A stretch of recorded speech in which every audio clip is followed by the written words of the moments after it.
Hello guys, ഞാൻ സിറു. ഇന്ന് താണ്ടാ വരുന്ന വണ്ടിയിലാട്ടോ നമ്മൾ ഹബിലോട്ട് പോകുന്നത്. നമ്മുടെ വണ്ടി കംപ്ലൈൻ്റ് ആയിട്ട് വർഷോപ്പിലാണല്ലോ. കയറി സൈഡ് സീറ്റ് തന്നെ ഞാൻ ഇരുന്ന് കേട്ടോ. എനിക്ക് എപ്പോൾ ബസ് കയറിയാലും ഡ്രൈവറെ കാണുന്ന രീതിയിൽ ഇരിക്കണം കേട്ടോ. വേറൊന്നുമില്ല, തെറ്റിദ്ധരിക്കണ്ട.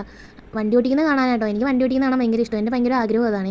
അങ്ങനെ 21 രൂപ നമ്മൾ ടിക്കറ്റൊക്കെ അങ്ങ് മേടിച്ചു. വണ്ടി ഓടിക്കുന്നത് കണ്ട് നമ്മളെ യാത്ര തുടർന്നു കേട്ടോ. ഇൻഷാ അല്ലാഹ് ചിലപ്പോൾ എന്തെങ്കിലും നമ്മുടെ ആഗ്രഹം നടന്നാലോ. രണ്ട് ചുണ്ടിൻ്റെ ഇടയുള്ളതാണെങ്കിൽ നമുക്ക് വിധിച്ചാണെങ്കിൽ നമുക്ക് തന്നെ കിട്ടുമെന്നല്ലേ. ചിലപ്പോൾ ഇത് നടക്കും ഇൻഷാ അല്ലാഹ്. ബസ്സിൽ നിന്ന് ഇറങ്ങാൻ സമയത്ത് ഇറങ്ങാനും തോന്നില്ല കേട്ടോ. ഏറ്റവും നല്ലൊരു പാട്ടായിരുന്നു അപ്പോഴത്തേനും വന്നത്. എന്തായാലും ഇറങ്ങിയല്ലേ പറ്റും. അങ്ങനെ ഞാൻ പ്രാവിക്കൊണ്ട് ഞാനും ഇറങ്ങി. അങ്ങനെ ഹബിലെത്തി ഇടമുളക്കിൽ ഇറങ്ങിയിട്ട് കുറച്ച് നടക്കണമായിരുന്നു കേട്ടോ. ടിക്കറ്റൊക്കെ ചുരുട്ടി ഇറങ്ങി. ഇനി അതിൻ്റെ ആവശ്യമില്ലല്ലോ. അല്ലെങ്കിലും ചിലപ്പോഴൊക്കെ അങ്ങനെയല്ലേ നമ്മൾ ആവശ്യം കഴിഞ്ഞാൽ എല്ലാം എടുത്ത് കളയും. അതുപോലെ ആ ടിക്കറ്റിൻ്റെ ആവശ്യം അതുവരെ ഉണ്ടായിരുന്നുള്ളൂ. അങ്ങനെ അതും എടുത്ത് നമ്മൾ കളഞ്ഞു. അങ്ങനെ ഹബി ചെന്നപ്പോഴാണ് അണ്ണൻ പറഞ്ഞത് കൂടെയുള്ള പങ്കാളി പോയി വിളിച്ചുകൊണ്ട് പറഞ്ഞത്.